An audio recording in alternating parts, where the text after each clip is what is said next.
Selamat pagi semua, salam sehat. Selamat berjumpa lagi di pembelajaran daring di hari ini, khusus mata pelajaran PKN kelas 12. Nah, hari ini untuk mata pelajaran PKN yang akan kita bahas yaitu bab 1 pelanggaran hak dan pengingkaran kewajiban warga negara. Oke, sebelum kita lanjut pada pembahasan materi yang akan dijelaskan di hari ini, tapi terlebih dahulu, Enci akan menyampaikan tujuan pembelajaran yang akan dicapai oleh siswa setelah siswa mempelajari materi di hari ini. Jadi tujuan pembelajaran itu ada 4. Yang pertama, menghargai perbedaan sebagai anugerah Tuhan yang Maha Esa dalam rangka penghormatan hak asasi manusia. Tujuan pembelajaran yang kedua, bersikap responsif, proaktif terhadap pelanggaran hak dan pengingkaran kewajiban warga negara dalam kehidupan berbangsa dan bernegara. Tujuan pembelajaran yang ketiga, menganalisis nilai-nilai Pancasila terkait dengan kasus-kasus pelanggaran hak dan pengingkaran kewajiban warga negara dalam kehidupan berbangsa dan bernegara. Tujuan pembelajaran yang keempat, menyaji hasil analisis nilai-nilai Pancasila terkait dengan kasus-kasus pelanggaran hak dan pengingkaran kewajiban warga negara dalam kehidupan berbangsa dan bernegara. Siswa sekalian, salah satu hak warga negara adalah mendapatkan pendidikan yang layak. Jadi sebagai warga negara, kita memiliki hak dan kewajiban. Tetapi dalam prakteknya, seringkali terjadi pelanggaran terhadap hak dan pengingkaran kewajiban oleh warga negara. Nah, jadi pelayanan publik dan pendidikan yang jauh dari memadai, serta perilaku oknum masyarakat yang mengganggu ketertiban umum merupakan beberapa contoh yang nyata. Nah, hari ini mari kita akan belajar beberapa uraian yang akan kita bahas satu persatu di hari ini. Oke, yang pertama A, makna hak dan kewajiban warga negara. Nah, siswa sekalian, sesuai dengan apa yang tertera pada judul bab ini atau yang telah Anji sampaikan tadi, kalian akan membahas mengenai pelanggaran hak dan pengingkaran kewajiban warga negara. Jadi, sebelum orang mempelajarinya, mari orang simak terlebih dahulu wacana yang sudah Enci kirim melalui WA di grup kelas 12. Nah, setelah siswa sekalian sudah membaca wacana yang sudah Enci kirim, tolong untuk dapat menjawab pertanyaan yang sudah ada di wacana yang Enci kirim. Karena di bawahnya itu ada pertanyaan, ada 5 pertanyaan yang harus dijawab oleh peserta didik. Oke, kita lanjut. 1. Pengertian hak dan kewajiban.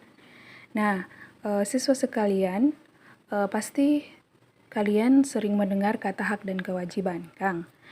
Setiap warga negara itu memiliki hak dan kewajibannya masing-masing yang harus digunakan sebaik-baiknya. Jadi torang semua, torang sebagai warga negara itu torang memiliki hak dan kewajibannya masing-masing. Dan hak dan kewajiban ini harus torang gunakan dengan sebaik-baiknya.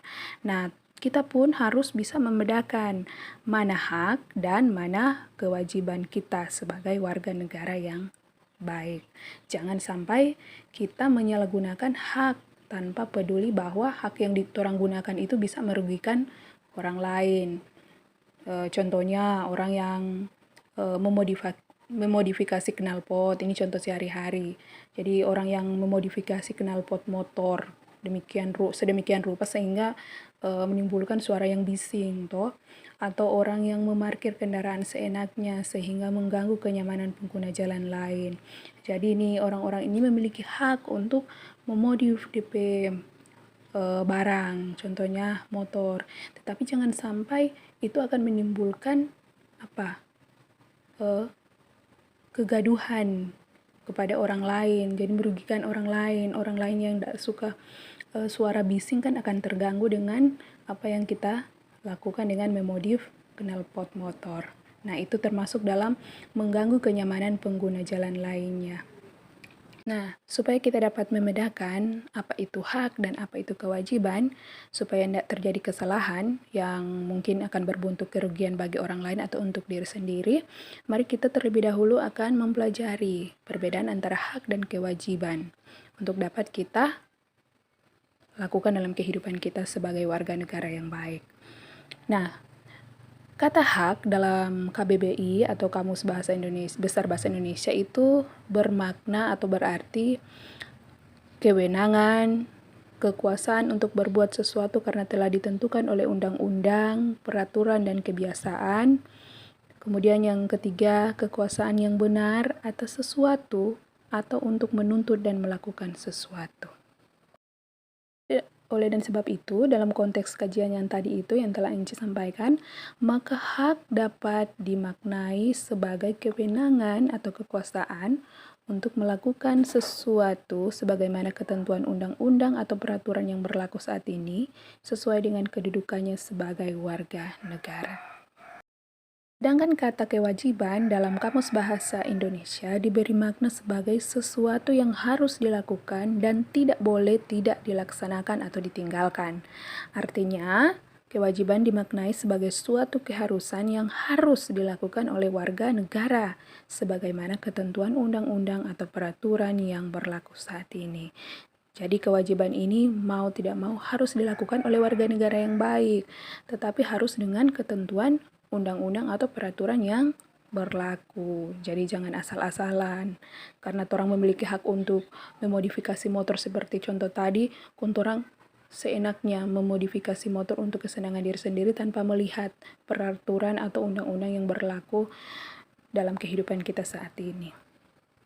Nah, itu perbedaan antara kata hak dan kewajiban. Yang kedua, hak dan kewajiban warga negara.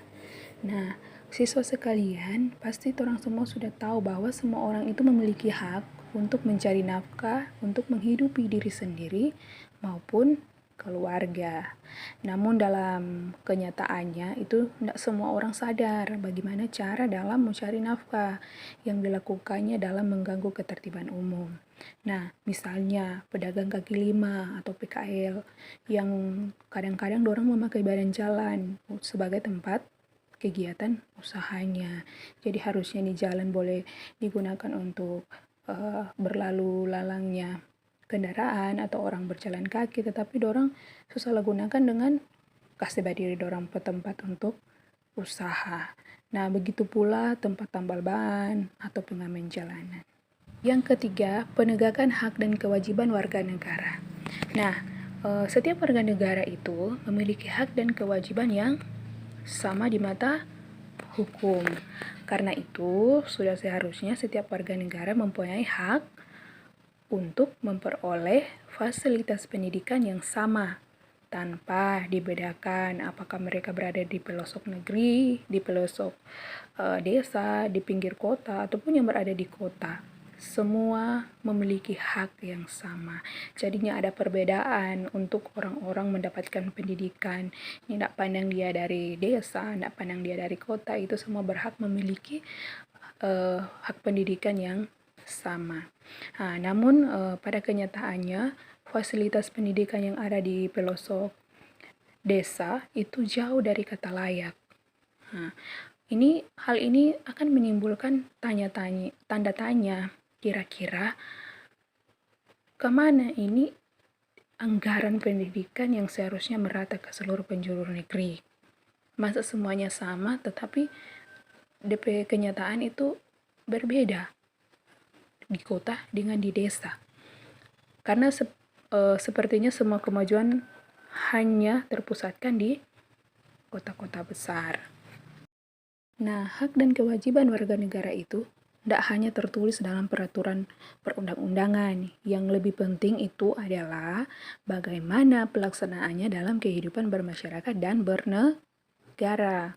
Nah, oleh karena itu, penegakan hak dan kewajiban warga negara mutlak harus dilakukan secara adil dan seimbang. Nyana miring sebelah karena dia di kota jadi dia mesti begini DP level, atau karena dia di desa cukup begini DP level. Jadi dia harus adil dan seimbang.